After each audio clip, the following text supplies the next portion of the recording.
అగ్నివర్ష positive వైబ్రేషన్స్కి అచ్చెరువొందాడు doctor Muniraj. అలాగే ప్రశాంతంగా నిలబడి తన చేతనున్న చిన్న వెదురు దండంతో డాక్టర్ అగస్త్యన్ నుదుటి మీద తాకి ఉంచాడు ఆ సాధువు.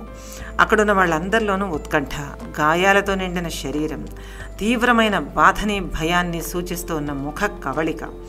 ఆ స్థితిలో కూడా డాక్టర్ అగస్త్యన్ ముఖం భయాన్నే ఒలికిస్తోంది. పాపం, ఆ క్షణం ఎంత భయపడ్డాడో ఆయన. నాయనా అగస్త్య, వెనుకకు తిరిగిరా నాయన, నీవింకా మరలి వెళ్ళుటకు సమయం రాలేదు మంత్రస్వరంతో పిలిచాడు అగ్నివర్ష. రెండవసారి పిలిచాడు. ఆ సమయానికి నెమ్మదిగా అక్కడికి చేరుకుంది అఘోరి సుందర కన్యక. ఆవిడ రాగానే మంచం మీద ఎగిరిపడింది అగస్త్యన్ శరీరం. తలలోంచి చెమటలు ధారగా కారుతున్నాయి, పెదాలు వణుకుతున్నాయి, కనుగుడ్లు గబగబా కదలడం చూస్తూ ఉన్న వారికి తెలుస్తూ ఉంది.